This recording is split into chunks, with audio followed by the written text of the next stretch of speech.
Hello friends, welcome to our YouTube channel power of education. मैं हूं कांता, आपके लिए लेके आई हूं कॉन्स्टिट्यूशन के पार्ट 6 पे क्लास।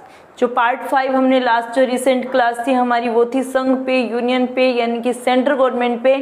और आज हम पढ़ेंगे स्टेट गवर्नमेंट के बारे में, राज्य के बारे में, कि हमारी जो स्टेट गवर्नमेंट है वो कैसे काम करती है।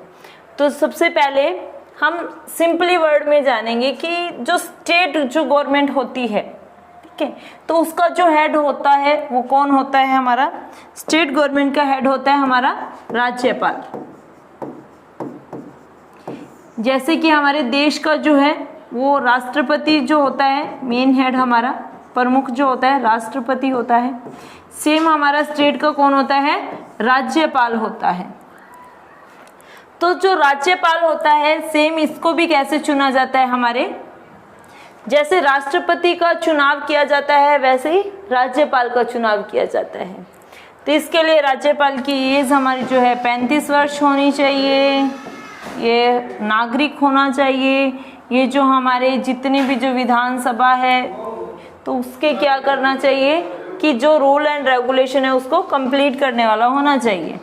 तो राज्य की परिभाषा क्या है? राज्य के अंदर हमारे क्या आते हैं? ये हमारा राज्य है, ये वर्क कैसे करेगा? इसके अंदर क्या आएगा? एक तो लेजिस्लेटिव पावर आएगी। लेजिस्लेटिव पावर में हमारा आ जाएगा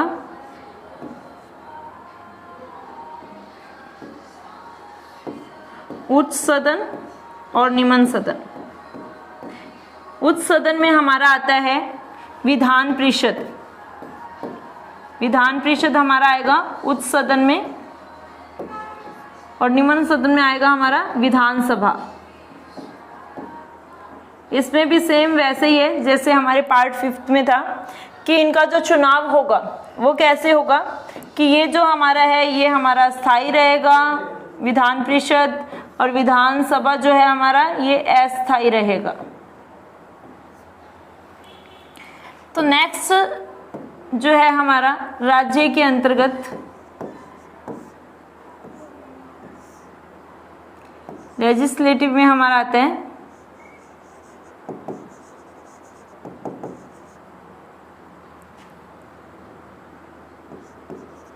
विधानमंडल।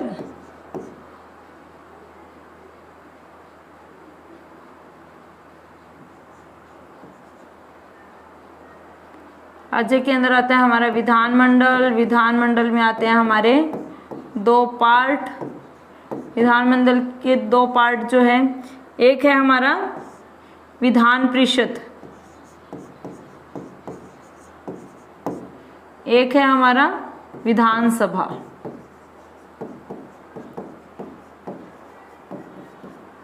विधान परिषद है ये हमारा स्थायी रहेगा सेम राज्यसभा की तरह, और जो विधानसभा है ये अस्थायी रहेगी बिल्कुल लोकसभा की तरह। लोकसभा हमारा वहाँ पे क्या था? निम्न सदन था। तो यहाँ पे भी विधानसभा क्या है? हमारा निम्न सदन है, और विधान परिषद हमारा उच्च सदन। अब क्या है कि हमारे जो कुछ ही राज्य ऐसे हैं जिनमें क्या है? 2 सदन है, जिनमें विधानमंडल के 2 सदन हैं। ऐसे हमारे टोटल 6 ही राज्य हैं। सिर्फ 6 राज्य में हमारे क्या है? 2 सदन पाए जाते हैं। और हमारे जो विधानसभा है ये हमारी सभी राज्यों में पाई जाती है।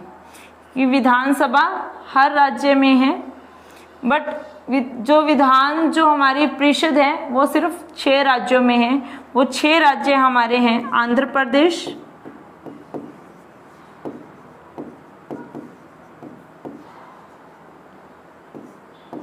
उत्तर प्रदेश,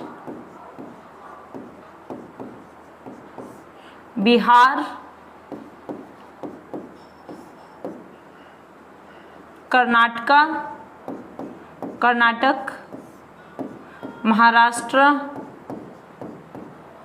महाराष्ट्र में भी हमारे क्या है? विधानसभा भी है और विधान परिषद भी है। फिर है हमारा जम्मू एंड कश्मीर।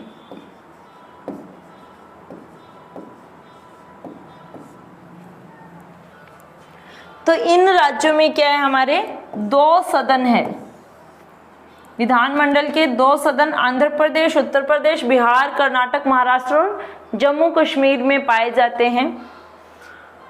लेकिन विधानसभा हमारे जितने भी राज्य हैं देश के सभी में पाई जाएगी।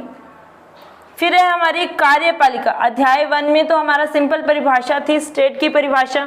स्टेट का जो हेड है वो हमारा है राज्यपाल है। स्टेट का जो हेड, स्टेट का हेड है हमारा राज्यपाल।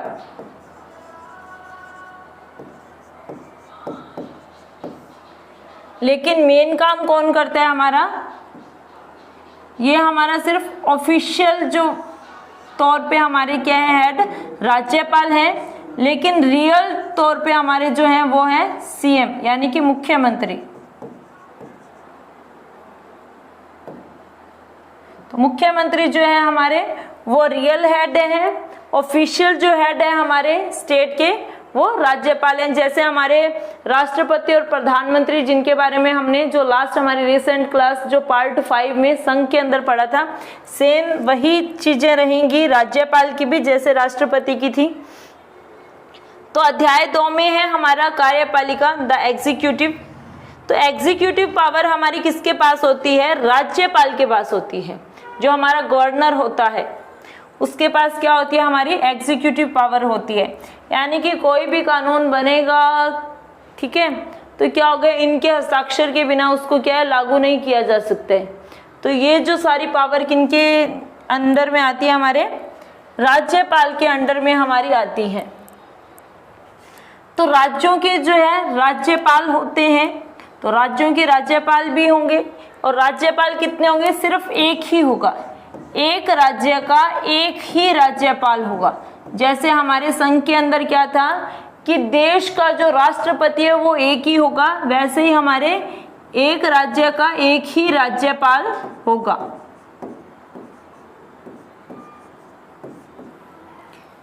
फिर है हमारा अनुच्छेद 154 राज्य की कार्यपालिका शक्ति।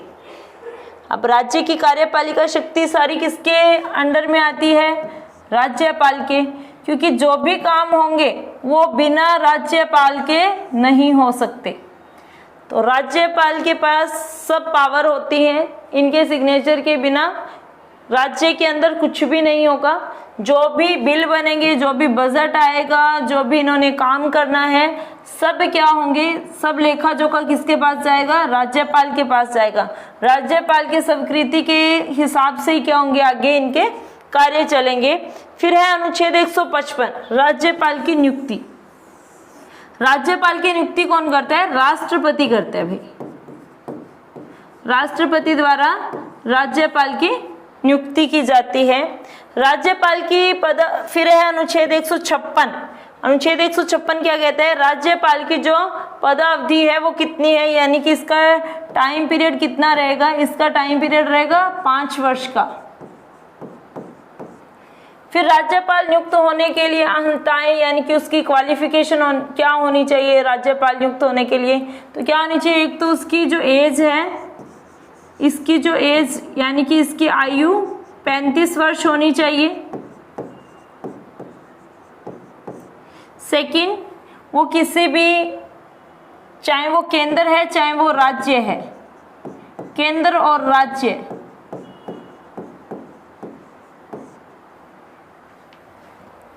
दोनों की लिस्ट में कहीं ना कहीं उसका नाम होना चाहिए। तीसरा,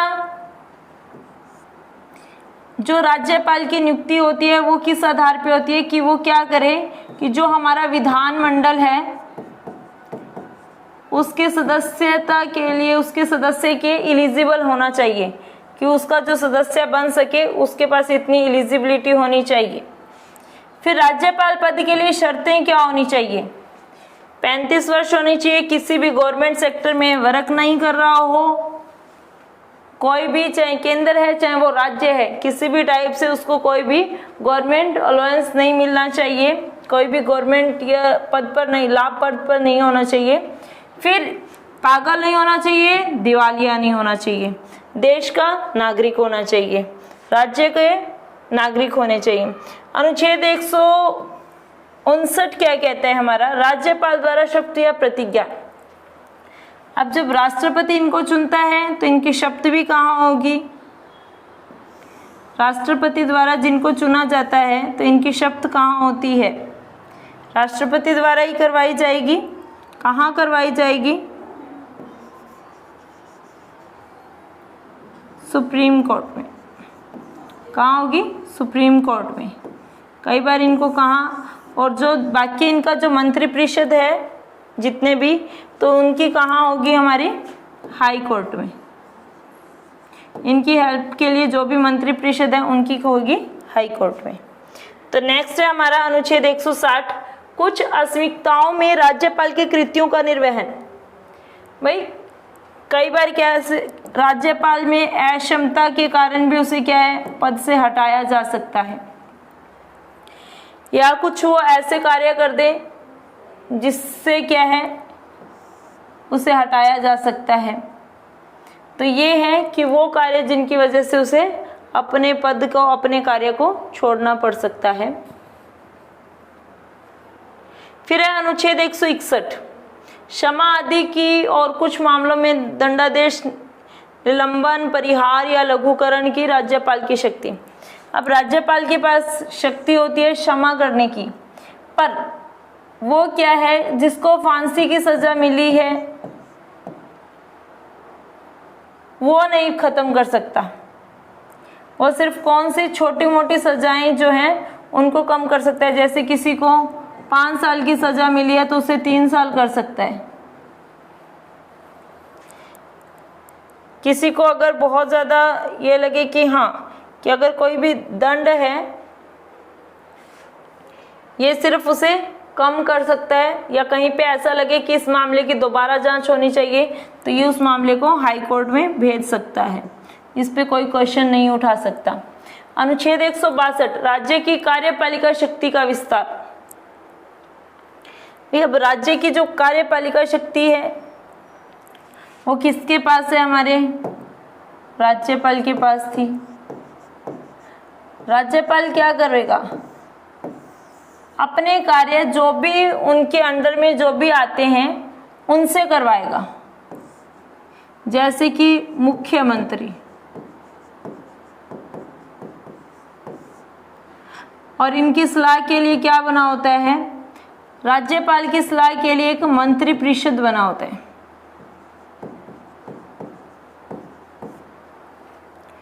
तो ये जो मंत्रिपरिषद है ये क्या करेगा, राज्यपाल को सलाह देगा। और जो मंत्रिपरिषद होता है उसका हेड कौन होता है, हमारा मुख्यमंत्री होता है। तो राज्य के अंदर जो भी कार्य होंगे तो वो किसकी देखरेख में होंगे, राज्यपाल के पास शक्ति होती है क्या, कि वो जो है विधानमंडल को उसकी बैठक लेगा। पहली बैठक राज्यपाल लेता है, और इनकी जो बैठक होती है किसी भी अधिवेशन को ये क्या कर सकते हैं, दोबारा से भेज सकते हैं किसी भी फैसले पे। अगर इनका मन हो कि ठीक है कि भाई इस पे दोबारा चर्चा होनी चाहिए, ये दोबारा से भेज देंगे कहाँ, विधानमंडल में। तो ये अधिवेशन को अटेंड कर सकते हैं, और ये 2 बार क्या है, मीटिंग बुला सकते हैं। पर दोनों मीटिंगों के अंदर क्या है, दोनों सदनों के अंदर 6 मंथ का क्या है, टाइम नहीं जाना चाहिए। 6 मंथ से पहले पहले क्या है, इनको 2 बार मीटिंग करनी पड़ेगी 1 साल में। फिर है हमारा अनुच्छेद 163, जिसमें राज्यपाल को सहायता और सलाह देने के लिए मंत्रिपरिषद, सेम वही। तो जो कौन सी मंत्रिपरिषद है उसका हेड कौन होता है, हमारा मुख्यमंत्री। राज्य के अंदर मंत्रिपरिषद का हेड होता है मुख्यमंत्री। पर देश के अंदर जो मंत्रिपरिषद, राष्ट्रपति की हेल्प के लिए जो मंत्रिपरिषद होते हैं उसकी जो हेड होंगे वो होंगे हमारे प्रधानमंत्री। फिर है मंत्रियों के बारे में अन्य उपबंध। अब भाई कौन से मंत्रियों को कौन सा जो है कार्य दिया जाना चाहिए, ये सब भी क्या है, इनके सिग्नेचर के बिना नहीं हो सकता है। अनुच्छेद 164 जो है वो हमारा कहता है कि मंत्रियों के बारे में अन्य उपबंध। यानी कि जो मंत्रियों को कार्य दिए जाएंगे वो किनकी देख में दिए जाएंगे, राज्यपाल के द्वारा, जिसमें क्या होंगे, राज्यपाल के सिग्नेचर होंगे, उनकी स्वीकृति होगी, तभी क्या है उन्हें कार्य दिए जाएंगे।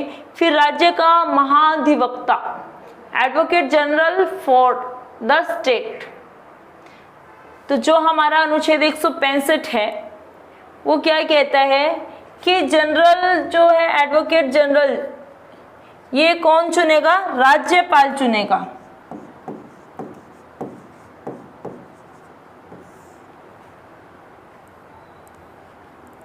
और राज्यपाल इसको चुनने के बाद में क्या करेगा भाई, इससे जो भी अपने जो कानूनी मामले हैं या किसी बजट को लेके, किसी नीति को लेके हैं, ठीक है, तो ये सब जो है कोई बिल को लेके ये सब दिखाएगा। राज्यपाल इसकी नियुक्ति अपनी सहायता के लिए करता है, कानूनन सलाह लेने के लिए करता है, क्योंकि ये एडवोकेट होना ज़रूरी है। और ये जो एडवोकेट है इसको क्या है कि ये एडवोकेट कहाँ का होना चाहिए, हाई कोर्ट, जिसको काफ़ी अच्छी नॉलेज हो, हाई कोर्ट में 10 साल तक काम कर चुका हो, और ये क्या है हाई कोर्ट का जो न्यायाधीश है उसकी योग्यता रखता हो, हाई कोर्ट में न्यायाधीश बनने की योग्यता रखता हो, उसे क्या है राज्यपाल अपना क्या है एडवोकेट जनरल चुन सकता है। फिर सरकारी कार्य का संचालन, conduct of the government business, जो भी हमारे गवर्नमेंट के सरकारी काम होंगे उनकी देखरेख की जाएगी इनके द्वारा। फिर है अनुच्छेद 166, राज्य की सरकार के कार्य का संचालन। अब इसका संचालन कौन करता है राज्य के अंदर, इसका संचालन राज्यपाल के कहने पर मुख्यमंत्री द्वारा किया जाता है। राज्यपाल क्या करेगा, पहली बैठक बुलाएगा, बाद में किसकी ड्यूटी हो जाएगी, ये मुख्यमंत्री की ड्यूटी हो जाएगी, क्योंकि वो क्या है उसके अंडर में रह के काम करेगा, उसके अधीनस्थ में रह के काम करेगा, तो ये आगे की ड्यूटी किसकी हो जाएगी, मुख्यमंत्री की। राज्यपाल सिर्फ एक बार देखते हैं कि हाँ क्या क्या चल रहा है। फिर अनुच्छेद 167 है हमारा, वो क्या कहता है कि राज्यपाल को जानकारी देने आदि के संबंध में मुख्यमंत्री के कर्तव्य। अब भाई राज्य के अंदर जो भी काम करना है या किसी दूसरे राज्य के साथ कोई भी मीटिंग करनी है, कोई भी कार्य करना है, ठीक है, किसी भी मेंबर को भेजना है, कोई समन भेजने हैं, कुछ भी करना है, तो ये सारी की सारी इंफॉर्मेशन राज्यपाल के पास होनी चाहिए। और ये इंफॉर्मेशन देगा कौन, मुख्यमंत्री देगा। राज्यपाल को मुख्यमंत्री सारी की सारी क्या देगा, ये जितनी भी इंफॉर्मेशन है प्रोवाइड करवाएगा। अध्याय 3 जो इसका अंदर है, इसके अंतर्गत क्या बताया गया है, राज्य विधानमंडल। तो राज्य का जो विधानमंडल है जिसके बारे में हमने पहले जिक्र किया था स्टार्टिंग में, तो विधानमंडल क्या है, जैसे कि हमारा केंद्र सरकार में क्या था, हमारा सेंट्रल गवर्नमेंट का या गवर्नमेंट ऑफ इंडिया का क्या था, संसद था। तो इसके अंदर हमारा स्टेट का क्या है, विधानमंडल है, जिसके अंदर क्या है 2 सदन भी हो सकते हैं, 1 सदन भी हो सकते हैं। तो जो विधानसभा है वो निम्न सदन है हमारा, विधान परिषद हमारा उच्च सदन है। ये जो विधानसभा के जो मेंबर हैं ये प्रत्यक्ष रूप से चुने जाते हैं, विधान परिषद के जो मेंबर हैं वो अप्रत्यक्ष रूप से चुने जाते हैं। इनके अंतर्गत क्या है, नगर पालिका, जिला परिषद वगैरह वगैरह आते हैं। अनुच्छेद 168 राज्यों के विधानमंडलों का गठन।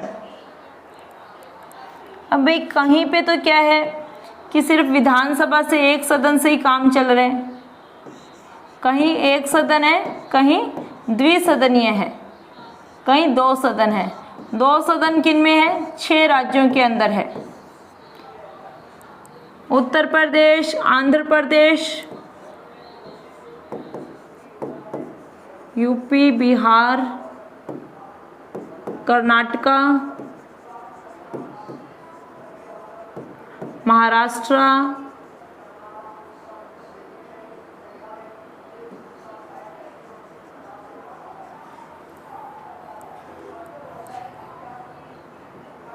आंध्र प्रदेश और जम्मू एंड कश्मीर। तो ये जो हमारे 6 राज्य हैं जिनमें क्या है 2 सदन है, बाकी सब जगह पे क्या है 1 सदन है विधानमंडल में। फिर नेक्स्ट है हमारा अनुच्छेद 169 और इनके अंदर क्या है सदस्यों की संख्या कैसे चुनी जाती है, 1/3% पे चुनी जाती है। 1/3 जनता के द्वारा, 1/3 नगर पालिका जिला परिषद जो चुने गए हैं उनके द्वारा।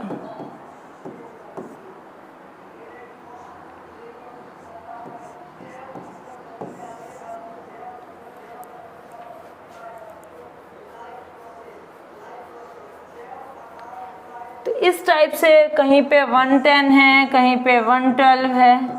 तो इस टाइप से क्या है यहाँ पे सदस्यों का चयन किया जाता है विधानमंडल के अंदर। राज्यों में विधान परिषदों का उत्पादन या सृजन, विधान परिषद का उत्पादन और सृजन किसके हाथ में है, राज्यपाल के।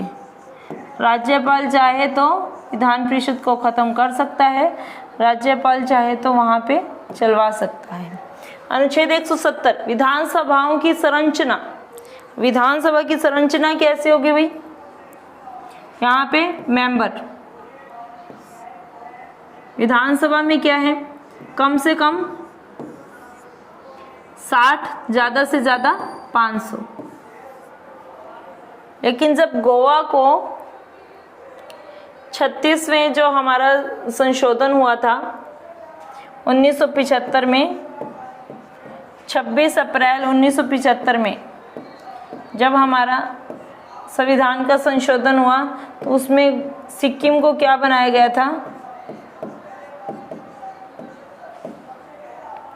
राज्य बनाया गया था, पूर्ण रूप से राज्य। तो इसके अंदर तब कितनी सीटें थी, 30। मतलब एक पूर्ण राज्य बनने के लिए सीटें कितनी होनी चाहिए, 30 होनी चाहिए। 30 से कम होगी तो उसको क्या है पूर्ण रूप से राज्य नहीं माना जाएगा। फिर धीरे धीरे क्या हुआ, नेक्स्ट संशोधन हुआ, फिर गोवा को बना दिया गया। तो अब गोवा है वहां पे भी क्या है 30 से कम सीटें नहीं होनी चाहिए विधानसभा के लिए। और विधानसभा में क्या है जहां की जनसंख्या कम है वहां पे सिर्फ ये 30 सीटों का बात है। अगर जहां पे संख्या ज्यादा है तो वहां कम से कम 60 और ज्यादा से ज्यादा 500 हो सकती है। तो सबसे ज्यादा कहाँ है हमारे यूपी के अंदर है, उत्तर प्रदेश में। फिर है नेक्स्ट हमारा अनुच्छेद 171 विधान परिषदों की संरचना। विधान परिषदों की संरचना कैसे की होगी हमारी, यहाँ पे सदस्यों के हिसाब से हो सकती है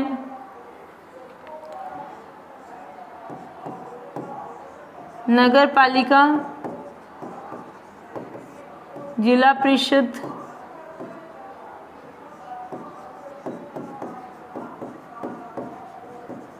और अन्य भी क्या है इसमें हो सकते हैं। इनके कहने पे क्या होती है, इनकी संरचना होती है।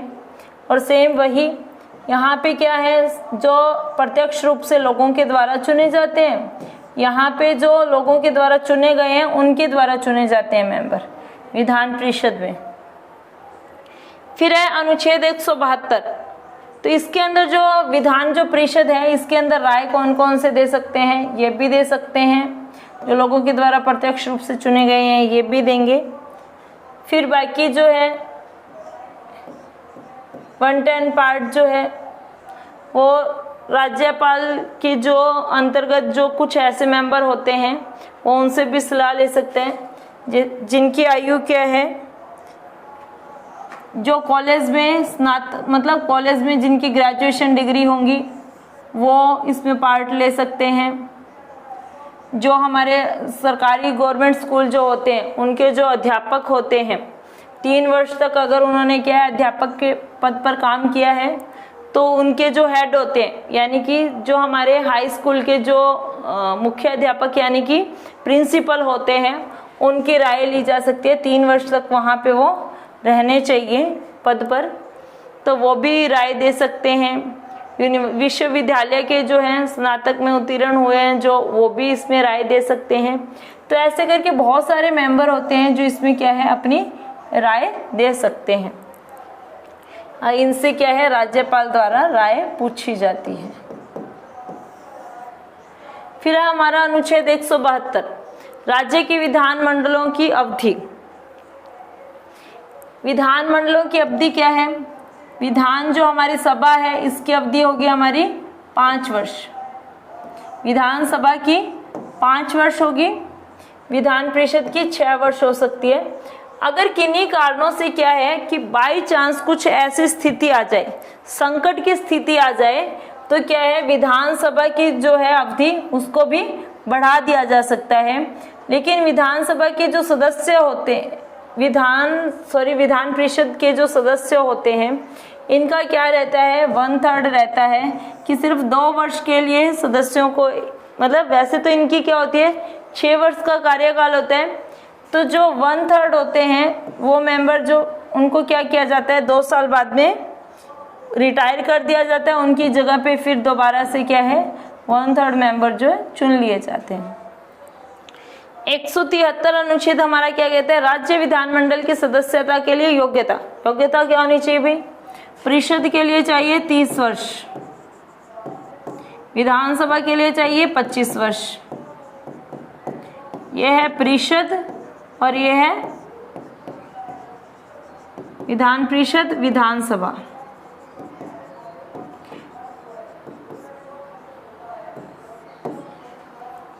राज्य के बीच में क्या है इनकी सदस्यता होनी चाहिए, यानी कि वोटर लिस्ट में भाई इनका नाम होना चाहिए। वोटर लिस्ट में नाम नहीं है तो ये वहाँ के जो नागरिक हैं उस राज्य के नहीं माने जाएंगे। फिर सेम किसी भी गवर्नमेंट लाभ को प्राप्त ना करते हो, दिवालिया ना हो, पागल ना हो, तो इनकी सदस्यता के लिए क्या है इनकी योग्यता ये होगी। तो फिर है हमारा अनुच्छेद 173 का, इसका उद्देश्य क्या है कि जो भी व्यक्ति क्या है विधानमंडल का सदस्य बनना चाहता है उसका क्या संविधान के प्रति सच्चा विश्वास और निष्ठा रखनी चाहिए, कानून का कोई उल्लंघन ना करे, और भारत में जो है एकता है, अखंडता है, उसको बनाए रखने के लिए उसे शपथ ग्रहण करनी होगी। राज्य के जो विधानमंडल हैं उनके जो सत्र हैं, विधानमंडल का सत्र कितने वर्ष तक चलता है? 5 वर्ष तक, क्योंकि नॉर्मल हमारी जो सरकार है 5 वर्ष तक चलती है, इसका सत्र 5 वर्ष तक चलता है। वैसे इसके अंदर क्या है, एक होता है वित्तीय क्या होता है हमारा, जो हमारा वित्तीय वर्ष होगा फाइनेंशियल ईयर उसके बेस पे चल रहा है। इसके अंदर क्या है, राज्यपाल को 1 साल में 2 बार इनकी बैठक लेनी पड़ेगी, दोनों की। जहाँ पे विधान परिषद और विधानसभा वहाँ दोनों की, जहाँ सिर्फ विधानसभा है सिर्फ वहाँ विधानसभा की लेंगे। अब क्या है कि राज्यपाल, कोई अगर ऐसी स्थिति आ जाए जिसमें राज्यपाल को लगे कि इस मैटर को जल्दी से जल्दी शॉर्ट आउट करना है, तो वहाँ पे क्या कर सकता है, ये सभा को बुला सकता है, और इसको अगर सभा चल रही है तो उसको स्थगित भी कर सकता है। यह सभा को स्थगित भी कर सकते हैं और बुला भी सकते हैं। तो ये हमारा अधिकार किसके पास होता है, राज्यपाल के पास। फिर है हमारा अनुच्छेद 175, सदन या सदनों में अभिभाषण का और उनको संदेश भेजने का राज्यपाल का अधिकार।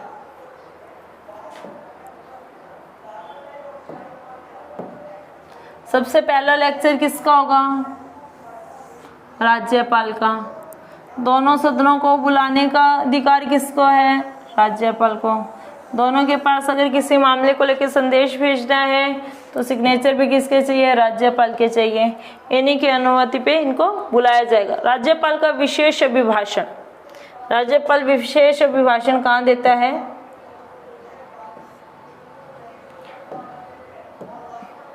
जहाँ इनकी जो बिल्डिंग बनी होती है, विधान जो सभा का विधानमंडल जो जहाँ बना होता है वहाँ पे ये क्या करेगा, अपना लेक्चर देगा।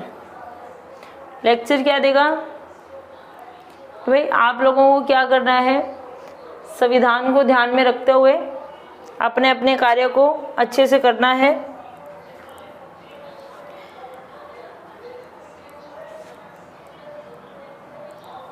फिर है हमारा अनुच्छेद 177, सदनों के बारे में मंत्री और महाधिवक्ताओं के अधिकार। अब ये बताता है कि कौन सा मंत्री कौन से कार्य में करेगा। इनको लिस्ट कौन भेजता है, मुख्यमंत्री इनको लिस्ट भेजेगा कि मैंने भाई इस सदस्य को ये वाला काम दिया है, अब आप देख लो कि ये ठीक है कि नहीं है। फिर महाधिवक्ता यानी कि ये तो राज्यपाल के द्वारा ही चुना जाता है, वो देखते हैं कि भाई इसका करना क्या है। फिर है राज्य के विधानमंडल के अधिकारी, ऑफिसर जो होते हैं हमारे,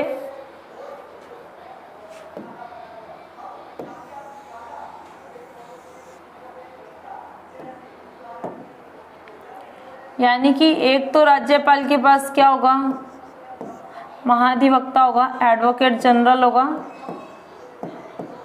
स्टेट का। दूसरा कौन से होंगे, जो इनके द्वारा चुने गए हैं मेंबर।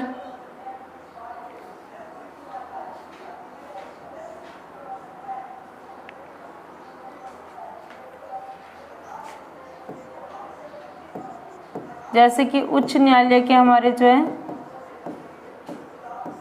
काम कर रहे एडवोकेट को ये बता सकते हैं अभी तुझे आज यहाँ पे ये काम करना है, एडवोकेट को भी और जज को भी।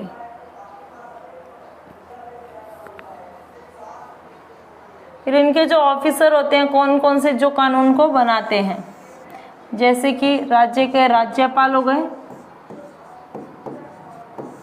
फिर हमारे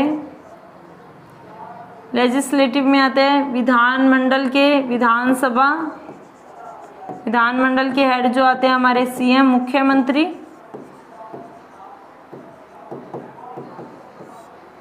फिर आगे हमारे एजीएस, फिर हमारे आगे काउंसिल ऑफ मिनिस्टर्स। तो ये सब क्या है, किसके अंतर्गत चुने जाते हैं, जिनका कार्य कौन संभलवाता है, हमारा राज्यपाल कहता है कि इसको ये काम दो, और ये सारी किसकी देखरेख में होता है, मुख्यमंत्री उनसे कार्य करवाता है राज्यपाल की देखरेख में। सभी किसको अपना जवाब देंगे, यहाँ पे ये सब जवाब देंगे विधानसभा को। जितने भी विधानमंडल के अधिकारी हैं सब जवाब देंगे विधानमंडल में मुख्यमंत्री को, और मुख्यमंत्री सारी लिस्ट ले जाके किसको देगा, राज्यपाल को। अनुच्छेद 178 हमारा क्या कहते हैं, विधानसभा का अध्यक्ष और उपाध्यक्ष। विधानसभा का अध्यक्ष और उपाध्यक्ष, स्पीकर और डिप्टी स्पीकर, इसको कौन चुनता है, विधानसभा के सदस्य इनको चुनते हैं। विधानसभा के अध्यक्ष और उपाध्यक्ष को कौन चुनता है, विधानसभा के जो सदस्य होते हैं वहां पे वही चुनते हैं। जो ज़्यादा एक्सपीरियंस होल्डर होगा, जिसको ज़्यादा नॉलेज होगी, उसे क्या है अध्यक्ष चुन लिया जाएगा, जिसकी वोटिंग ज़्यादा आएगी, और सेकंड वाले को उपाध्यक्ष चुन लिया जाता है। और इन्हीं के देखरेख में जैसे हमारा क्या होता है कि लोकसभा के अंदर जो हमारे स्पीकर और डिप्टी स्पीकर होते हैं जो कार्य करते हैं, सेम यही कार्य इनका भी होता है। फिर अनुच्छेद हमारा 179, अध्यक्ष और उपाध्यक्ष का पद रिक्त होना, पद त्याग और पद से हटाया जाना। अध्यक्ष और उपाध्यक्ष को पद रिक्त कब हो सकता है, जब या तो वो 60 दिन तक आए ही नहीं, तो उनका पद क्या है ऑटोमेटिकली खाली हो जाएगा। भाई 60 दिन तक इसने ज्वाइन ही नहीं किया। फिर दूसरा, ये अपना त्याग पत्र इनको दे सकते हैं, ये इनको दे सकते हैं। इनको हटाया कैसे जाएगा, सेम वही कि भाई ये पद के लिए सही नहीं है, इनको हमें हटाना है। तो इनको हटाने के लिए क्या करना पड़ेगा, इन्हें 14 दिन के लिए 14 दिन पहले एक लेटर भेजना पड़ेगा, भाई हमें आपसे ये कंप्लेन है, आप ऐसे काम नहीं कर रहे हो, हमें आपको पद से हटाना है।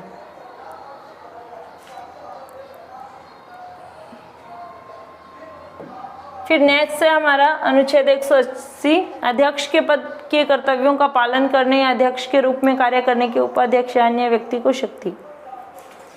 अगर हमारा अध्यक्ष जो है स्पीकर है वो किन्हीं कारण से एब्सेंट है तो उसकी जगह पे कौन काम करेगा? उपाध्यक्ष काम करेगा। अगर इसको किसी कारण से हटा दिया जाता है तो इसको जल्दी से जल्दी दोबारा चयनित कर लिया जाता है। फिर अनुच्छेद 181, जब अध्यक्ष या उपाध्यक्ष को पद से हटाने का कोई संकल्प विचाराधीन है तब उसका पीठासीन न होना, यानी कि इनको ऐसे ही नहीं हटाया जाएगा, उसके लिए भी क्या है? बहुमत चाहिए। कि पहले क्या है कि जो इनको इन्फॉर्मेशन दी है उसमें भी क्या है 50% लोगों के सिग्नेचर चाहिए, ये चाहिए वो चाहिए। सेम जैसे क्या है वहाँ पे स्पीकर को हटाना है, वहीं पे यहाँ पे भी सेम उस स्पीकर को हटाने के लिए जितने भी सदस्य उपस्थित होंगे उनके सिग्नेचर के हिसाब से फिर ही उसे हटाया जा सकता है। पहले जितने लोग सहमत होंगे कि हमें इसे पद से हटाना है तो उनकी स्ट्रेंथ को देखा जाएगा। फिर दोनों जगह से अगर वो इसे क्या करें, विधानसभा के अगर सदस्यों को बहुमत इन्हें प्राप्त हो जाता है तो फिर ये जाता है राज्यपाल के पास और फिर राज्यपाल देखता है कि अब उसे करना क्या है। फिर अनुच्छेद 182, विधान परिषद का सभापति और उपसभापति, जैसे कि हमारा राज्यसभा में होता था सभापति और उपसभापति, वैसे क्या है विधान परिषद में भी सभापति और उपसभापति होगा। तो इसका उपसभापति और सभापति एक दूसरे को त्यागपत्र दे सकते हैं और इनका जो है चुनाव वो कैसे होगा? दोनों के द्वारा होगा, यानी कि राज्यपाल देखेगा इसको मेनली। तो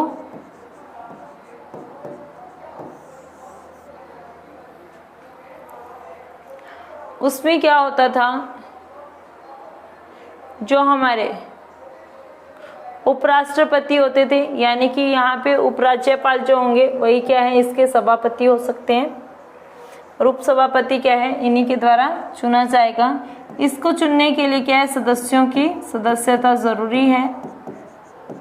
अगर कोई भी मंत्री है अगर उसे सदस्यता नहीं प्राप्त है तो उसे क्या है पद से, अगर वो 6 महीने के अंतर्गत अगर सदस्यता प्राप्त नहीं कर लेता है तो उसे वहां से हटाया जा सकता है। फिर अनुच्छेद 183, सभापति और उपसभापति का रिक्त होना, पद त्याग और पद से हटाया जाना, सेम वही प्रोसेस यहाँ होगी। उसे 14 दिन के पहले ये बताना पड़ेगा कि हाँ भाई तुम्हें क्यों हटाया जा रहा है, किस वजह से हटाया जा रहा है, कि तुम हमें जवाब दो। अगर तुम इसके लायक नहीं हो तो तुम छोड़ के जा सकते हो और इसके लिए भी बहुमत चाहिए सभी का। फिर इसके ऊपर राज्यपाल के सिग्नेचर भी चाहिए। फिर है अनुच्छेद हमारा 184। 184 में क्या कहते हैं, सभापति के पद के कर्तव्यों का पालन करने या सभापति के रूप में कार्य करने की उपसभापति या किसी अन्य की, अगर सभापति नहीं है तो उसकी जगह पे उपसभापति कार्य करता है। तो ये हमने पहले भी पढ़ा था, लास्ट जो हमारा सेशन रहा है और लास्ट जो हमारा रहा था अध्यक्ष और उपाध्यक्ष सेम वही है। अनुच्छेद 185, जब सभापति या उपसभापति को पद से हटाने का कोई संकल्प विचाराधीन या उसका पीठासीन न होना, यानी कि एक विचार तो आया कि उसको हटाना है पर वो विचार क्या है पूर्ण रूप से चल नहीं सका। इन्होंने जो दी प्रस्ताव तो रखा इन्होंने कि हमें उसे हटाना है, पर उस प्रस्ताव में क्या इन्हें बहुमत प्राप्त नहीं हुआ, क्योंकि प्रस्ताव के लिए क्या है बहुमत प्राप्त होना जरूरी है, हस्ताक्षर जरूरी है, जो मेंबर होंगे उनके 50% मेंबर का हस्ताक्षर जरूरी है। अगर ये सब चीजें नहीं मिलती है तो उसे पद से हटाया नहीं जा सकता, चाहे वो अध्यक्ष हो, उपाध्यक्ष हो, चाहे वो सभापति हो या उपसभापति हो। इनसे पहले इनको इन्फॉर्मेशन देनी पड़ेगी 14 दिन पहले, फिर ये साबित करना होगा कि ये लायक नहीं है, फिर ही उनसे हटाया जा सकता है, अन्यथा नहीं हटाया जा सकता। फिर है हमारा अनुच्छेद 186, अध्यक्ष, उपाध्यक्ष, सभापति और उपसभापति के वेतन और भत्ते। में इनकी जो सैलरी है वो कहाँ से मिलेगी? संचित निधि से, यानी कि स्टेट गवर्नमेंट का जो पैसा है जो लोगों से वसूली हुई है उससे ही इनकी क्या है,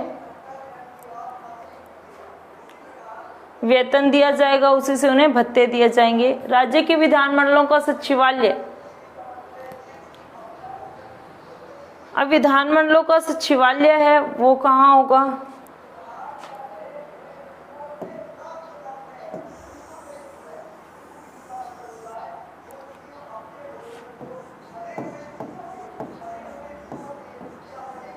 राज्य की राजधानी,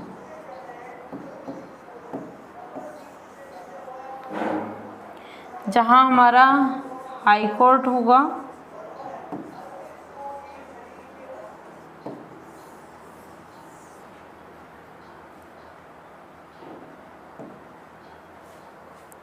तो वहाँ क्या है हमारे, मतलब कि हमारी जो स्टेट की जो है कैपिटल है वहाँ पे क्या है इसका सचिवालय रखा जाएगा, वहाँ से क्या है इसका कार्य का संचालन किया जाता है।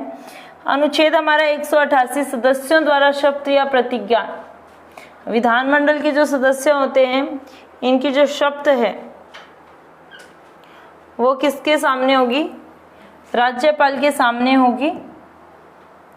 और जो हाई कोर्ट के जो होते हैं हमारे मुख्य, वो इन्हें शपथ दिलवाएंगे मुख्यमंत्री को, राज्यपाल के समक्ष होगी। फिर है अनुच्छेद 189 सदनों में मतदान रिक्तियों के होते हुए भी सदनों की कार्य करने की शक्ति और गणपूर्ति, यानी कि सदनों में मतदान कैसे होगा कि जो हायर होगा, सबसे पहले जितने भी हम यहाँ से चुन के भेजते हैं विधानसभा में, हम यहाँ से जिन मेंबर्स को क्या है, ये क्या होते हैं हमारे प्रत्यक्ष रूप से चुने जाने वाले होते हैं, जिन मेंबर को हमने यहाँ से चुना उनको चुन के भेजा। फिर हमारा क्या है, अगर कोई भी जगह पद खाली है तो उस पद को क्या है 6 महीने के अंदर अंदर भरा जाना चाहिए।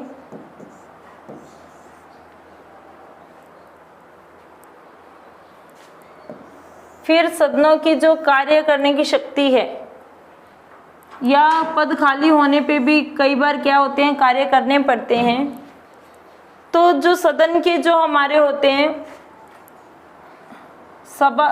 अध्यक्ष और उपाध्यक्ष, सभापति और उपसभापति, वो देखते हैं कि किसका कार्य बढ़ाया जाए, कौन ज़्यादा फ्री है, फिर उसको क्या है थोड़ी सी और ड्यूटी दी जाती है।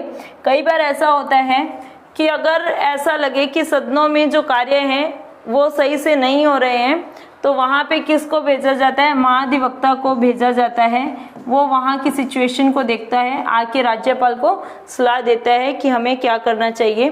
फिर या डिस्क्वालिफिकेशन क्या है मेंबर होने की, तो डिस्क्वालिफिकेशन तब होती है जब वो क्या है किसी रूप से क्या है या तो दिवालिया हो जाते हैं, दूसरा अगर वो पागल हो, या जिन्होंने क्या है संविधान का उल्लंघन किया हो, या वो अक्षमता उसमें दिखाई दे, तो वो क्या होंगे डिस्क्वालीफाई हो जाएंगे वो मेंबर।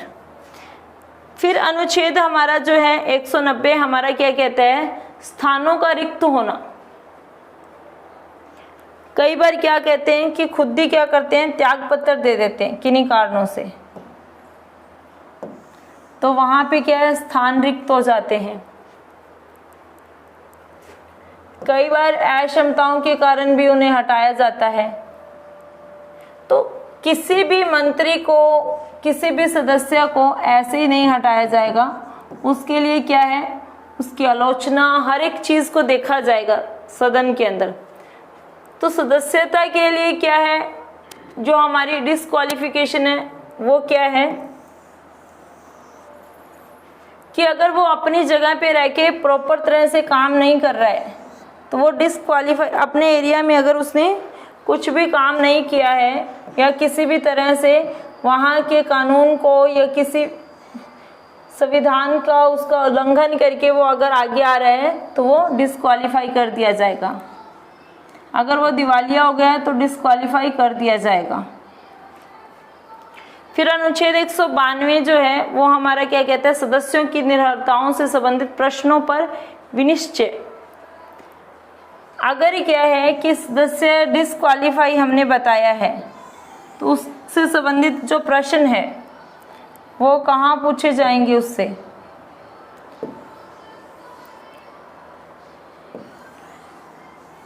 उससे ये क्वेश्चन पत्र के द्वारा पूछे जाएंगे, सदन में भी पूछे जाते हैं बुलाकर विधानमंडल के अंदर, उससे रिलेटेड क्वेश्चन भी पूछे जाएंगे। वो अपना जवाब देना चाहे तो दे सकता है और नहीं देना चाहे तो उसे अपना पद खाली करना पड़ेगा। और अगर वो किसी कारण से नहीं आ रहा है तो भी उसका क्या ऑटोमेटिकली पद खाली हो जाएगा। अगर वो सदन में 3 माह तक, 1 माह से 3 माह तक अगर वो एब्सेंट रहता है तो उसको अपना पद छोड़ना पड़ेगा, उसका पद खाली कर दिया जाएगा। इनके जो क्वेश्चन होते हैं तो ये जो क्वेश्चन है ये डायरेक्टली क्या है, उनसे नहीं किए जाते हैं। पहले उसके बारे में सोच विचार किया जाएगा एक बैठक के द्वारा, फिर ये निश्चय किया जाएगा कि उससे संबंधित जो प्रश्न है वो सही है या नहीं है। वो उन प्रश्नों के आंसर देगा। अगर वो आंसर सही से दे पाता है, अगर वो रीज़न सही से बता पाता है, फिर उस पर विचार किया जाता है। फिर आता है हमारा अनुच्छेद 193। अनुच्छेद 188 है जो शब्द दिलाता है, उससे पहले क्या होती है कि उनसे ये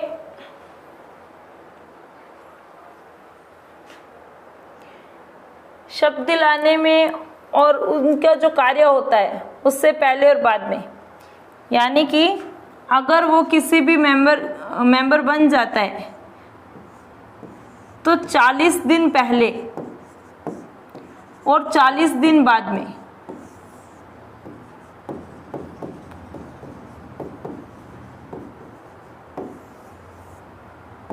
उससे किसी टाइप का दिवालिया बनाकर बंदी नहीं बना सकते हैं, उसको उस पे केस नहीं चला सकते।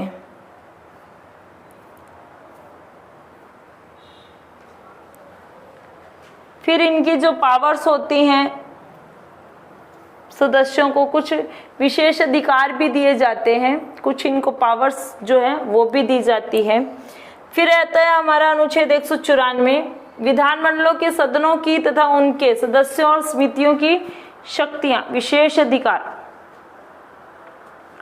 कुछ क्या है कि समितियां भी बनाई जाती हैं। विधानमंडलों के सदन जो होते हैं उनके जो सदस्यों को जो पावर दी जाती है, कुछ समितियां भी बनाई जाती हैं, उनको भी पावर दी जाती है, कुछ ऐसे अधिकार दिए जाते हैं जिसके थ्रू से क्या है वो काम को चालू रख सके, कार्य को करवा सके। जो सदस्य होते हैं उनके पास क्या पावर होती है,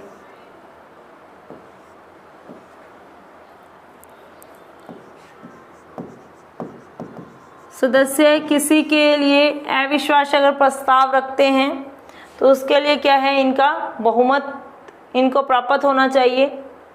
ये सदस्यों के पास शक्ति होती है कि वो किसी के भी रिगार्डिंग अगर उन्हें ऐसा लगे तो वो अविश्वास प्रस्ताव रख सकता है। फिर उस पर जो आलोचनाएं होती हैं वो की जा सकती हैं।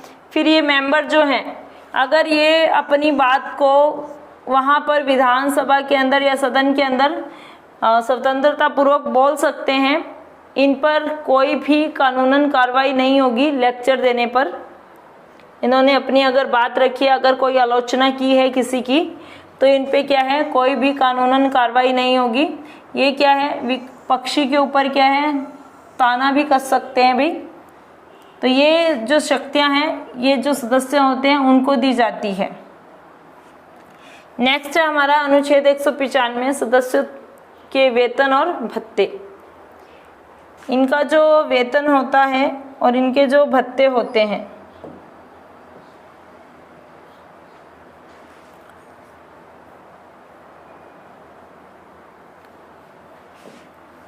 ये गवर्नमेंट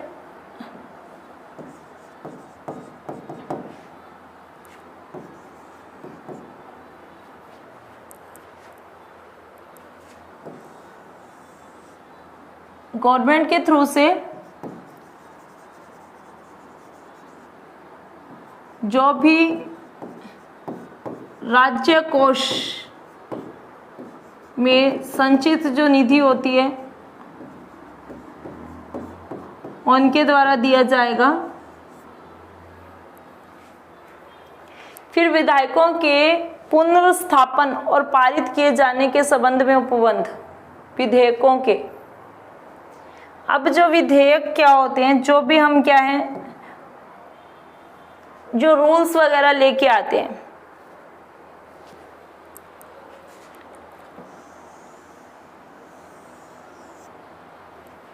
उनको अनुच्छेद 196 में विधायी प्रक्रिया जो है उसके बारे में, लेजिस्लेटिव जो प्रोसीजर है उसके बारे में बात करेंगे। विधेयकों के जो पुनर्स्थापन है, यानी कि अगर भी कोई भी कानून है जिसमें चेंजेस हुए हैं, चेंजेस होने के बाद में क्या है कि उसको क्या है दोबारा से स्थापित किया जा सकता है। और इसको जो पारित करेंगे तो उससे पहले क्या है राज्यपाल के सिग्नेचर होने ज़रूरी होते हैं।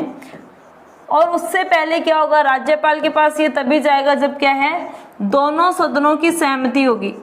यानी कि पहले क्या है कि अगर कोई भी विधेयक है वो विधान परिषद से अगर गया है तो विधान परिषद के जितने भी मेंबर हैं सब उसको क्या करेंगे, उसमें भी 50% से अबव सभी उसको यस कहें। फिर कहाँ जाता है वो हमारा विधानसभा के पास। विधानसभा के भी बहुमत अगर इसको प्राप्त हो जाता है जिस विधेयक को, तो वो फिर कहाँ जाएगा हमारा राज्यपाल के पास जाएगा। राज्यपाल को अगर वो ठीक लगा तो ठीक, वरना वो क्या है वापस भेज दिया जाएगा। अगर वापस भेज दिया जाता है तो इनके पास टाइम होता है 3 मंथ और 1 मंथ। पहले 3 मंथ, फिर बाद में क्या है 1 मंथ का टाइम रह जाता है। इसके अंदर इन्हें जवाब देना ही देना होता है। अगर नहीं देते हैं तो दोनों सदन तो क्या है दोनों सदनों की हाँ समझ के उसको क्या है पारित कर दिया जाता है। फिर है हमारा अनुच्छेद 197 धन विधेयकों से मित्र विधेयकों के बारे में विधान परिषद की शक्तियों पर निबंधन। यानी कि जो धन विधेयक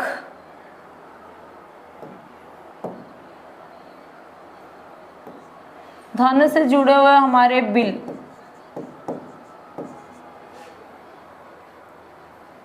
पड़ोसी राज्यों से जुड़े हुए मामले,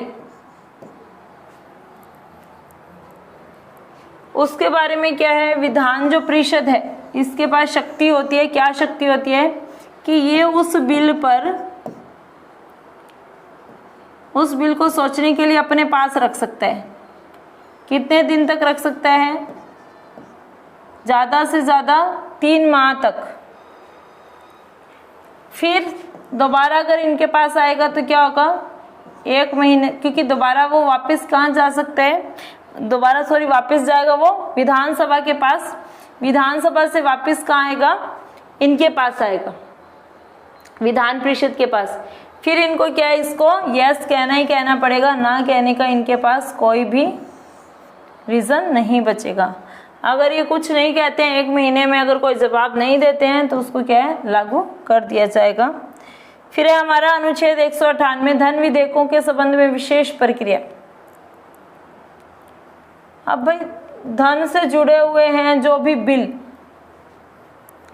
इसकी विशेष प्रक्रिया क्या है कि दोनों सदनों की सहमति होनी चाहिए और राज्यपाल के हस्ताक्षर होने चाहिए।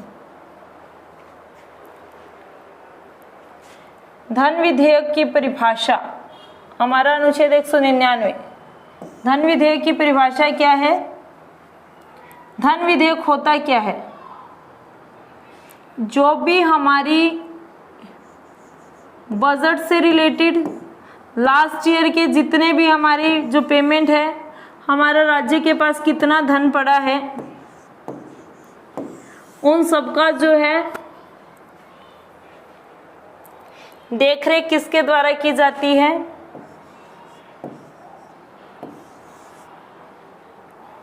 एजी के द्वारा। अब वो क्या करेंगे, जो धन विधेयक आएगा यानी कि धन से जुड़ा हुआ कोई भी बिल आया है, कोई भी मामला आया है, तो वो उस बिल और मामले को पहले ध्यान से देखेगा कि भाई ये आना चाहिए, नहीं आना चाहिए, कैसे है। तो ये क्या कर सकता है, वहाँ पे जाके अपनी मीटिंग को अटेंड कर सकता है। अगर कोई ऐसा बिल चल रहा है उसके रिगार्डिंग वहाँ पे जाके ये क्या कर सकता है, मीटिंग्स को अटेंड कर सकता है, अधिवेशन को अटेंड कर सकता है। इसमें अपनी राय नहीं देगा, अपनी राय ये किसको देगा, सिर्फ राज्यपाल को देगा। विधेयकों पे अनुमति किसकी होती है, अनुच्छेद 200 में विधेयकों पर अनुमति किसकी चाहिए हमें, राज्यपाल की। अनुच्छेद 201 विचार के लिए आरक्षित विधेयक, यानी कि जो हमारे वित्तीय विषय होते हैं उसका जो एक प्रोसीजर होता है, फाइनेंशियली मैटर, और वो मैटर कैसा होगा, विधानसभा से चलेगा। ये वित्तीय संबंधी जो भी मैटर होगा ये कहाँ से चलेगा, हमारा विधानसभा से चलेगा। लेकिन उसके अन्य जो मामले हैं उनसे रिलेटेड विधान परिषद से भी चल सकता है। लेकिन जो हमारा वित्तीय संबंधी है प्रक्रिया वो सिर्फ हमारे विधानसभा से चलेगी। ये कुछ आरक्षित विधेयक होते हैं जो विधानसभा द्वारा ही लाए जाते हैं। फिर अनुच्छेद 202 वार्षिक वित्तीय विवरण, फाइनेंशियल ईयर हमारा क्या है, 1 अप्रैल से 31 मार्च। अब इसके अंदर क्या है, देखा जाएगा भाई कितना खर्चा हुआ है, कितना बजट हमारा क्या चल रहा है, उसी के हिसाब से आगे की प्रक्रिया को चालू किया जाता है। अनुच्छेद 203 विधानमंडल में प्राक्कलनों के संबंध में प्रक्रिया। अब विधानमंडल में क्या है कि ये जो प्रक्रिया चल रही है कि भाई प्राक्कलन क्या होते हैं हमारे, कि कोई भी मैटर है जिस पे सहमति नहीं बन रही है, ठीक है, उस पे क्या है दोबारा से उसको भेजा जाएगा, उस विधेयक को फिर से उसमें क्या है चेंजेस करके वापस भेजा जाएगा, फिर सहमति होगी तो फिर राज्यपाल के पास भेज दिया जाएगा, अन्यथा ऑटोमेटिकली क्या है उसे लागू किया जाएगा राज्यपाल द्वारा। अनुच्छेद 204 में क्या कहता है, विनियोग विधेयक,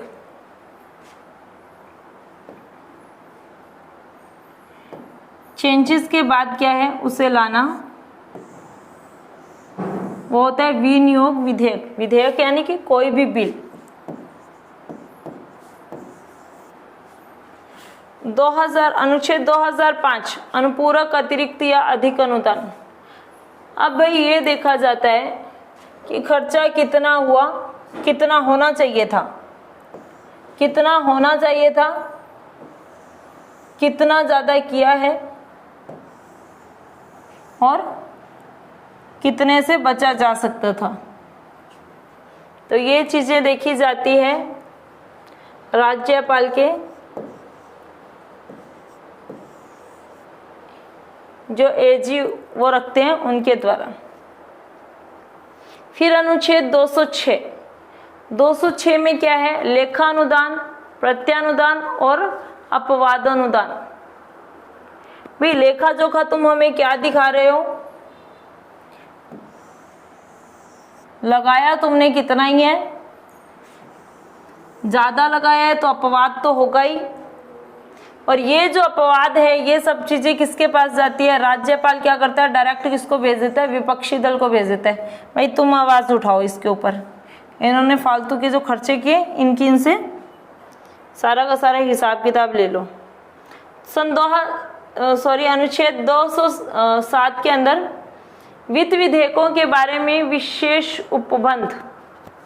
वित्त विधेयक के बारे में हमने पहले ही पढ़ा था कि कौन लेके आता है, विधानसभा लेके आएगी। विधान परिषद अगर है तो उसकी हामी देखी जाती है, वरना इसको क्या है बहुमत प्राप्त होना चाहिए, राज्यपाल के हस्ताक्षर मिल जाते हैं यहाँ से इसको। फिर जो जनरल जो प्रोसीजर है वो क्या चलता है, प्रक्रिया के नियम। प्रक्रिया के हमारे नियम क्या है कि इसका जो प्रोसीजर चलेगा उसके रूल्स जो है वो हमें देखने हैं। प्रोसीजर के रूल क्या होंगे कि इनका जो प्रोसीजर है वो कैसे चलेगा हमारा। नॉर्मली प्रोसीजर क्या होता है कि सदन जो है उसमें विधान परिषद और विधानसभा दोनों जो है वो क्या करेंगे, इनके जो सदस्यों का जो बहुमत प्राप्त हुआ फिर ये किसके पास जाएगा, हमारा विधान परिषद के पास। विधान परिषद इसको देखेगा, 14 दिन के अंदर अंदर ये इसको क्या करना होता है, उसके ऊपर इन्हें आंसर देना होता है।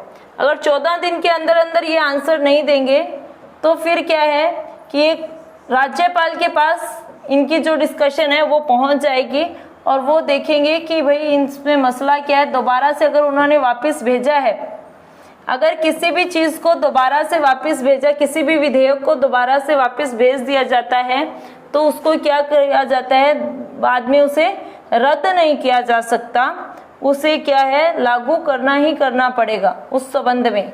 तो दोबारा से वो ना नहीं कर सकता है विधान परिषद, उसे उसकी बात माननी पड़ेगी जो विधानसभा से जो भी रूल बन के आए हैं। तो अनुच्छेद 209 राज्य के विधानमंडल में वित्तीय कार्य संबंधी प्रक्रिया का विधि द्वारा विनियम।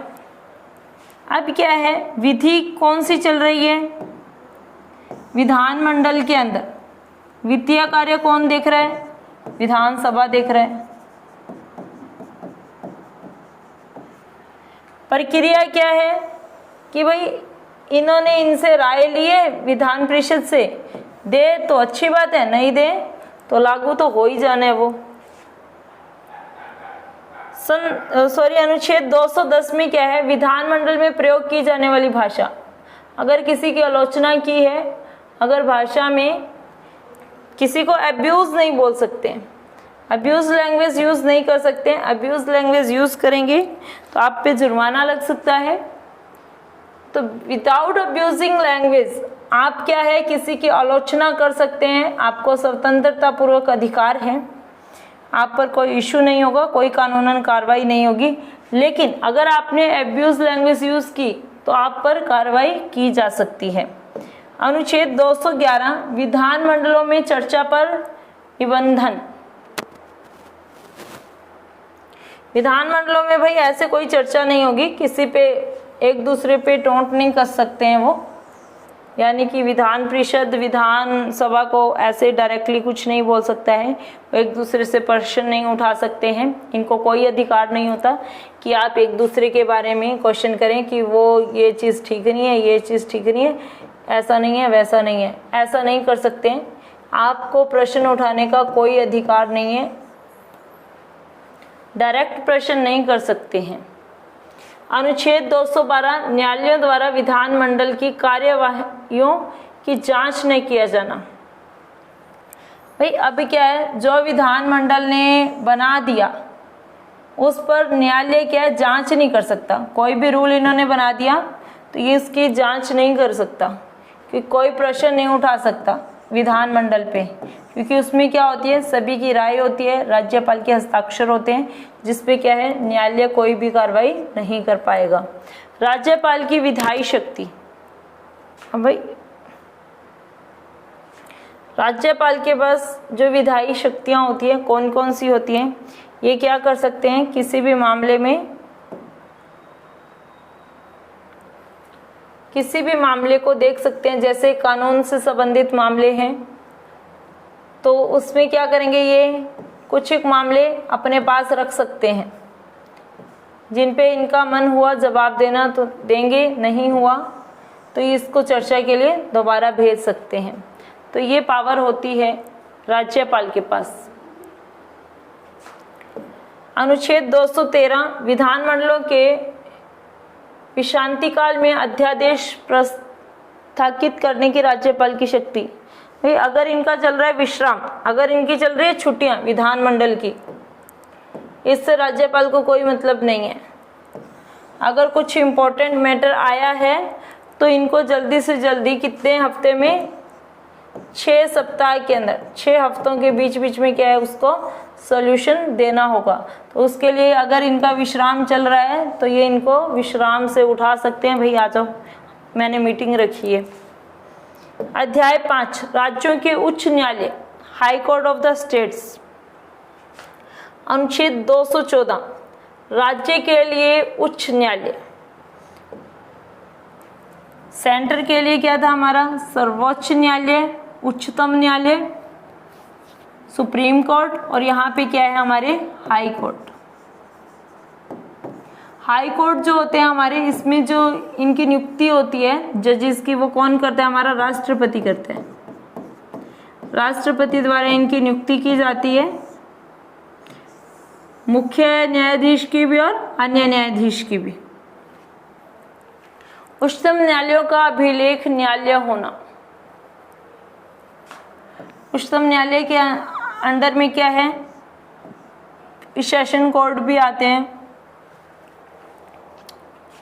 और जो हमारी क्या है जनरल कोर्ट है वो भी आती है। फिर अनुच्छेद, यह था हमारा अनुच्छेद 214, राज्यों के उच्चतम न्यायालय। सब राज्य के क्या होते हैं कि 2 राज्यों का एक भी उच्चतम न्यायालय हो सकता है, और हर राज्य का अपना अलग भी उच्चतम न्यायालय हो सकता है। अनुच्छेद 215 जिसमें क्या है, उच्चतम न्यायालय का अभिलेख न्यायालय होना, यानी कि मेन जो है इसने जो रूल्स बना दिए, जो बता दिए, सभी जितने भी इसके अंडर में जितने न्यायालय आते हैं, चाहे सेशन कोर्ट आए चाहे हमारा जनरल कोर्ट आए, सभी को मानने ही मानने पड़ेंगे। यानी कि इनका जो लिखा हुआ है वो क्या है, सर्वोपरि होगा। इनका जो फैसला है वो सर्वोपरि होगा। अगर सेशन कोर्ट से कोई भी मुद्दा जाता है हाई कोर्ट के पास, तो इनका जो फैसला होगा वो अंतिम फैसला होगा, और वही फैसला क्या है, सेशन कोर्ट को और जनरल कोर्ट को मानना पड़ेगा, डिस्ट्रिक्ट कोर्ट को। डिस्ट्रिक्ट कोर्ट और सेशन कोर्ट दोनों क्या है, उच्चतम न्यायालय के अंडर में आते हैं। दोनों इनके प्रति उत्तरदायी होते हैं, इन्हें इनकी बात माननी पड़ेगी, चाहे वो किसी सजा से रिलेटेड हो चाहे किसी कानून से रिलेटेड हो। उच्च न्यायालयों का गठन, अब हमारा क्या है हाई कोर्ट। हाई कोर्ट में क्या आएगा हमारा, डिस्ट्रिक्ट कोर्ट, सेशन कोर्ट,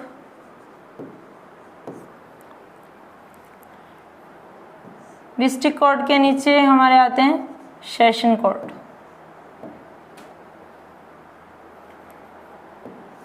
अब कोई भी कंप्लेन सेशन कोर्ट से डिस्ट्रिक्ट कोर्ट में जाती है, किसी भी इंसान को ये फैसला सही नहीं लगा, तो वो कहाँ जा सकता है, हाई कोर्ट के पास जा सकता है अपना केस लेके। और हाई कोर्ट अगर कोई भी डिसीजन देती है तो वो डिस्ट्रिक्ट कोर्ट को या सेशन कोर्ट को क्या है, मानना पड़ेगा।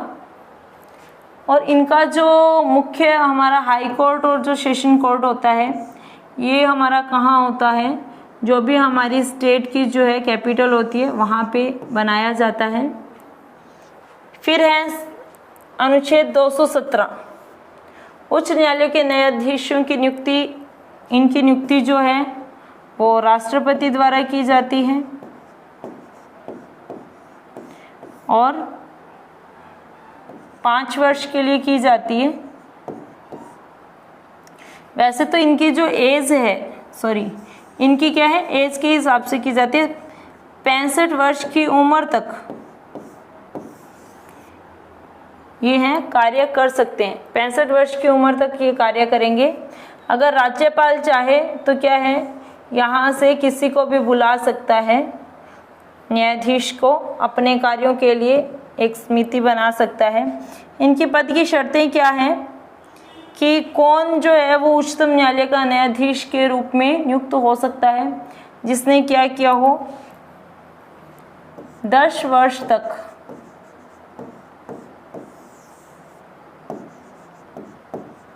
कानूनन तौर पर कार्य किया हो। कहाँ पे, डिस्ट्रिक्ट कोर्ट के अंदर, सेशन कोर्ट के अंदर जिसने 10 वर्ष तक कार्य किया हो, अच्छी नॉलेज होगी, तो उसे क्या है उच्चतम न्यायालय के न्यायाधीश के लिए नियुक्त किया जाएगा। और ये 10 वर्ष तक हाई कोर्ट के अंदर एज ए एडवोकेट काम करेगा।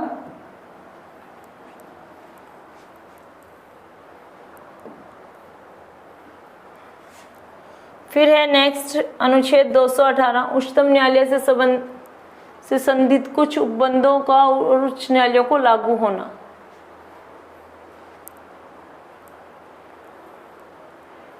जो कानून जो कानून क्या है, सुप्रीम कोर्ट बनाता है। कुछ ऐसी चीजें होती हैं, सुप्रीम कोर्ट क्या करते हैं, कुछ ऐसे केसेस हैं जो क्या करेगा, उच्च न्यायालय को सौंप देगा। और जो सुप्रीम कोर्ट ने हाई कोर्ट को जो ऑर्डर दिए हैं, कुछ एक ऐसे विषय होते हैं जिनके बारे में, और कुछ एक ऐसे केस भी दिए होते हैं जो कौन सॉल्व करेगा, हाई कोर्ट सॉल्व करेगा। अगर सुप्रीम कोर्ट चाहता है, अगर क्या है कि यहाँ का कार्य, सुप्रीम कोर्ट का कार्य अगर ज़्यादा है तो वो क्या करेगा, अपने कुछ कार्य कहाँ भेज देगा, हाई कोर्ट के पास भेज देगा। और वो उससे पहले क्या देखता है कि वहाँ के जो है जजेस, उनके डिसीजन को पहले चेक करता है कि इनके डिसीजन किस टाइप से रहे हैं, तो फिर वो वहाँ भेज देगा। और इनको जो है लागू करना ना करना, ये क्या है, इनका जो डिसीजन है इसको लागू करना ना करना, ये सुप्रीम कोर्ट देखता है। अनुच्छेद 219, उच्च न्यायालयों के न्यायाधीशों द्वारा शब्द या प्रतिज्ञा। ये शब्द कहाँ लेंगे,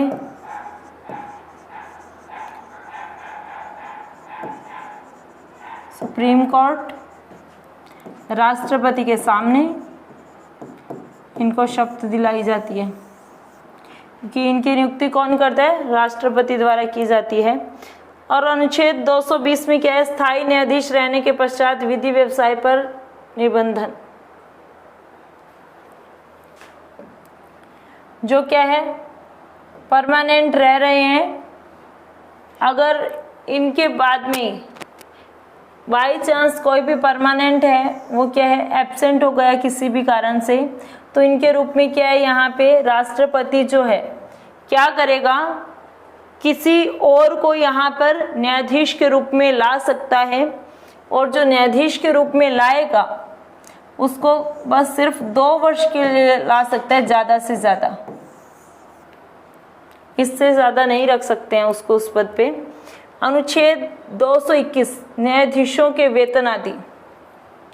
इनके जो वेतन है वो भी कहाँ से मिलेंगे, इनको संचित निधि से मिलेंगे, क्योंकि राष्ट्रपति द्वारा भाई इनका चुनाव है, तो संचित निधि द्वारा मिलेगा इन्हें वेतन।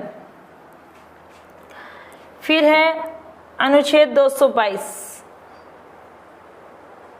इनकी जो सैलरी होती है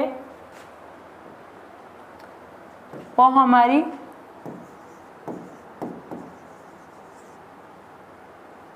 80,000 से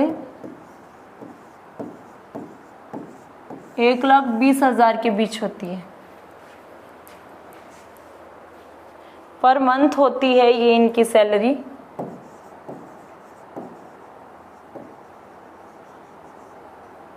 अनुच्छेद 222, किसी न्यायाधीश का एक उच्च न्यायालय से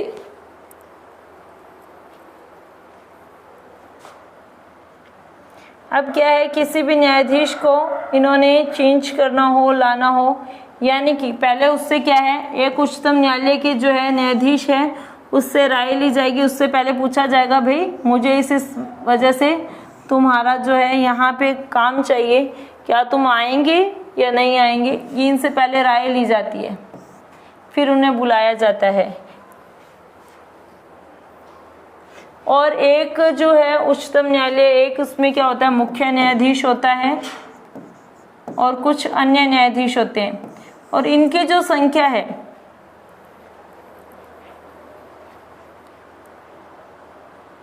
किसी भी संविधान के अंदर क्या है, इनकी संख्या को परमानेंट नहीं किया गया है। इनकी संख्या क्या है, काम के हिसाब से क्या है, घटा और बढ़ा दी जाती है। अनुच्छेद 223, कार्यकारी मुख्य न्यायमूर्ति की नियुक्ति। इसके जो मुख्य न्यायमूर्ति हैं इनकी नियुक्ति कैसे होगी, जो सबसे ज़्यादा एक्सपीरियंस होगा, जिसे नॉलेज ज़्यादा होगी, वो क्या है, मुख्य न्यायाधीश के रूप में, न्यायमूर्ति के रूप में चुनाव किया जाएगा उसका। इसकी जो सैलरी होती है 120 से अबव होगी, 120 लाख से अबव, सॉरी 1,20,000 से अबव होगी।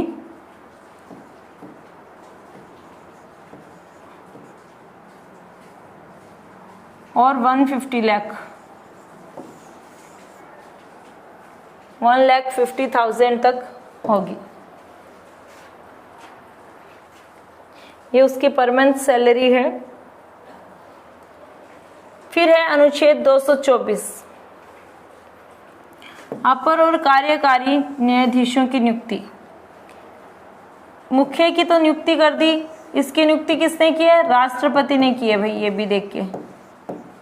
अब इनके अलावा जो अन्य होंगे इनकी नियुक्ति भी कौन करेगा? राष्ट्रपति करेगा। जितने भी न्यायाधीश होते हैं उच्च न्यायालय के, उनकी नियुक्ति कौन करता है? राष्ट्रपति करता है। अनुच्छेद 224 का के तहत क्या है कि जो रिटायर हो जाते हैं, उनको क्या है, फैसले के लिए एक बैठक, एक कमेटी के रूप में उनको रखा जाता है कि कई बार क्या होता है, कुछ ऐसे फैसले आ जाते हैं जिनमें क्या है, इनकी हमें सलाह की ज़रूरत होती है, तो इन्हें रखा जाता है यहाँ पे।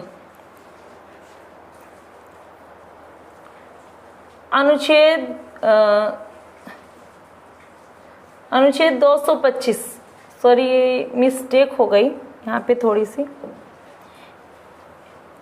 तो यहाँ पे क्या है, उनकी नियुक्ति होती है तो सभी की।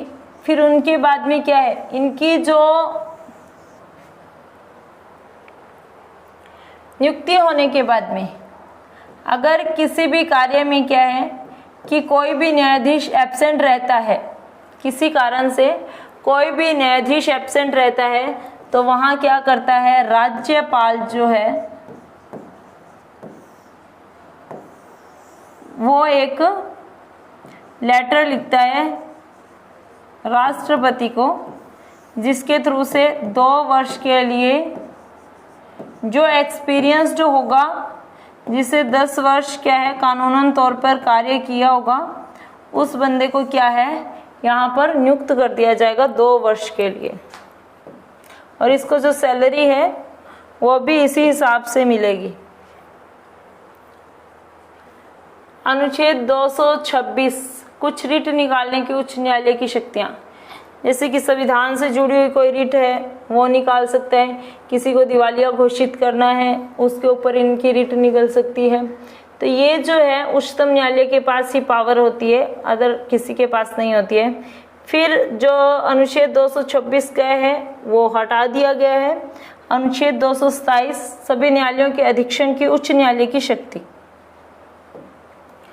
जितने भी न्यायालय इसके अंडर में आते हैं उन सभी को क्या है, उच्च न्यायालय को जो है देनदार होंगे, जो भी अपने डिसीजन होंगे वो इन्हें भेजेंगे कि हमें ये केस था और इस पे ये डिसीजन लिया है, कि उच्च न्यायालय उनसे पूछ सकता है। फिर अनुच्छेद 228, कुछ मामलों का उच्च न्यायालय को अंतरण।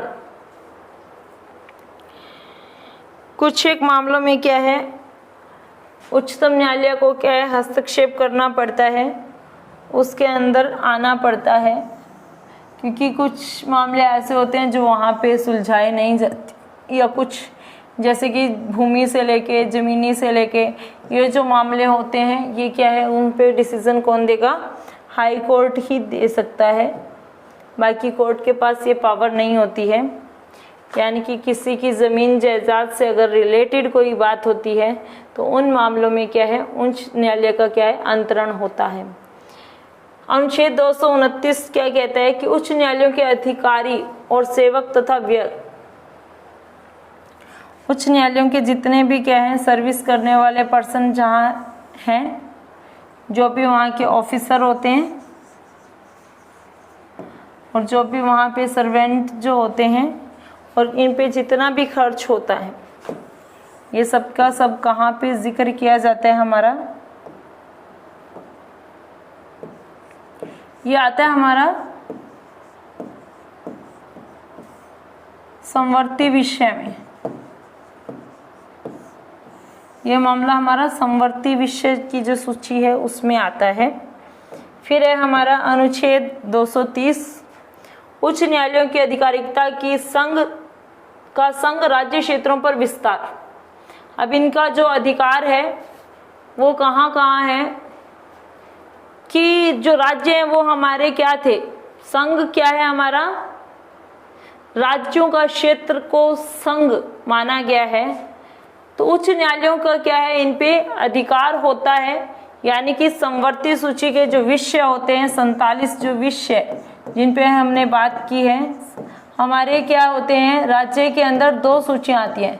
राज्य सूची जिसमें क्या है 66 जो है सब्जेक्ट होते हैं, 66 विषय होते हैं जिनके बारे में बात की जाती है। सेकंड इसमें आता है हमारा समवर्ती सूची, जिनके अंदर हम क्या है 47 विषयों पे बात करते हैं। जैसे कि किसी भी राज्य का क्षेत्राधिकार है या किसी दूसरे राज्य के साथ सीमा संबंधी अगर कोई मामला है तो वो सारा किसके अंदर सुलझाया जाएगा, चाहे वो पानी को लेके हो, कैसा भी हो, तो वो हमारा हाई कोर्ट के थ्रू से सुलझाया जाएगा।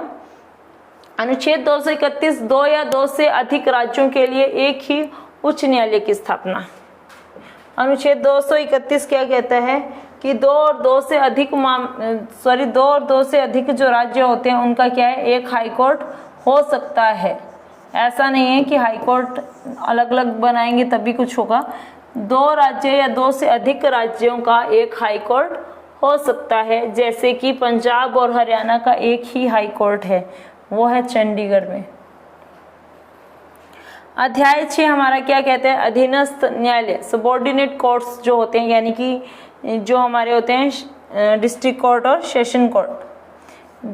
तो सबसे पहले 233 में जिला न्यायाधीशों की नियुक्ति। जिला न्यायाधीशों की नियुक्ति किस बेस पे होती है कि जिन्होंने क्या है कि एग्जाम क्लियर किया होगा, ठीक है, जो संवैधानिक रूप से पूर्ण रूप से जिन्होंने क्या अपनी ट्रेनिंग कंप्लीट की होगी, एग्जाम क्लियर किया होगा, जो क्या है 10 वर्ष क्या है वकालत कर चुके होंगे, यानी कि गवर्नमेंट वकील रह चुके होंगे, उन्हें क्या है जिला के जो न्यायाधीश है उसकी नियुक्ति उन्हें प्राप्त हो जाएगी। और जो हमारे न्यायाधीश होते हैं जिला के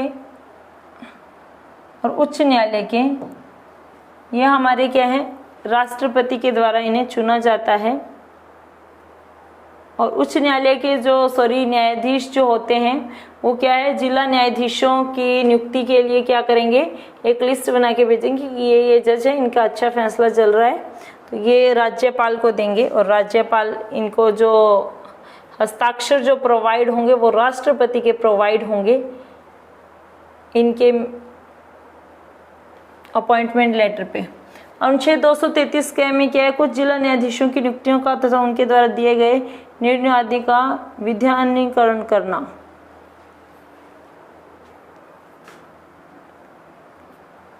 मतलब कुछ क्या होता है, डिस्ट्रिक्ट कोर्ट के जो न्यायाधीश होते हैं उनकी जो नियुक्ति है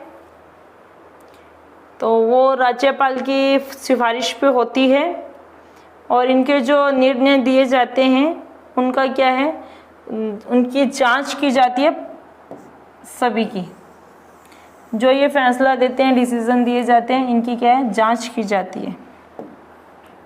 अनुच्छेद 234 क्या कहते हैं, न्यायिक सेवा में जिला न्यायाधीशों से भिन्न व्यक्तियों की भर्ती।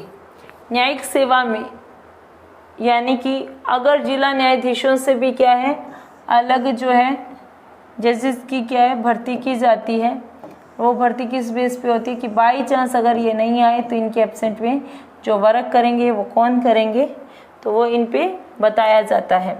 तो ये कौन करेगा, हमारे ये भी हमारे क्या है जब तक नहीं आता है कोई भी नया तब तक ये कार्य पे रहेंगे। जो न्यायाधीश हैं जो राज्यपाल की सिफारिश से यानी कि हाई कोर्ट के द्वारा हाई कोर्ट की सिफारिश से राज्यपाल इनको चयनित करता है, उन व्यक्तियों को जिनको क्या है अच्छा एक्सपीरियंस होना चाहिए, जिनकी देखी जाएगी कि हाँ तर्क वितर्क पावर क्या रही है हाई कोर्ट में जो है हमारे डिस्ट्रिक्ट कोर्ट के अंदर। अनुच्छेद 235 अधीनस्थ न्यायालयों पर नियंत्रण, यानी कि हाई कोर्ट के अंडर में आएंगे भाई जो भी न्यायालय हैं, यानी कि डिस्ट्रिक्ट कोर्ट है, सेशन कोर्ट है, ये इसके अंडर वाले जो हैं इनके ऊपर किसका नियंत्रण होगा, हाई कोर्ट का नियंत्रण होगा और उसी के अंडर में क्या है इनको काम करना पड़ेगा। अनुच्छेद 236 है वो क्या है, डिलीट कर दिया गया है, सॉरी निर्वाचन, इनका निर्वाचन किया गया है, यानी कि इसी को डिफाइन कर दिया गया है आगे कि कौन कौन सी पावर ऐसी है जिन पे क्या है ये नियंत्रण कर सकते हैं। अनुच्छेद 237 कुछ वर्ग या वर्गों के मजिस्ट्रेटों पर इस अध्याय के उपबंधों को लागू होना।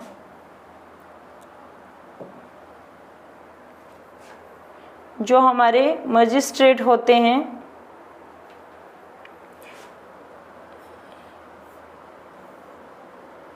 वो क्या कर सकते हैं कि कुछ एक जो रूल्स वगैरह हैं, कुछ एक डिसीजन है वो ले सकते हैं, उनके पास ये पावर होती है। जो हमारे डिस्ट्रिक्ट जो रजिस्ट्रार होते हैं वो क्या कर सकते हैं, कुछ वर्ग मतलब कुछ एक मामले अपने तक ही सुलझा लेते हैं, उन्हें ऊपर तक जाने नहीं देते हैं, तो इनका जो फैसला होगा वो भी मान्य होगा।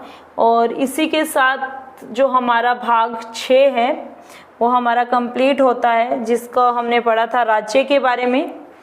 और राज्य के अंदर हमने पढ़ा था कि जो इसका राज्यपाल है उसकी नियुक्ति, फिर हमारा जो विधानमंडल है उसके बारे में पढ़ा था, जो हमारी न्यायिक व्यवस्था है उसके बारे में पढ़ा, मुख्यमंत्री, और जो मंत्री परिषद जो होता है वो कैसे कार्य कर रहा है, और एजीएस का क्या काम होता है, यानी कि एडवोकेट जनरल ऑफ स्टेट, तो उसका क्या काम होता है, वो राज्यपाल को कैसे कैसे सलाह देता है, किन मामलों में सलाह देता है, और उसे वेतन कैसे दिया जाता है, ये सब हमने कंप्लीट किया था हमारे भाग 6 के अंदर। और होपफुली आप सभी को भाग 6 जो है उसके जितने भी हमारे अनुच्छेद हैं, इसके जो अनुच्छेद हैं वो हमारे हैं 152 से लेकर और 237 तक उसमें अनुच्छेद हैं, जिसमें कुछ जो 3 अनुच्छेद हैं जिनको क्या है हटा दिया गया है इसमें से, पार्ट 6 में से।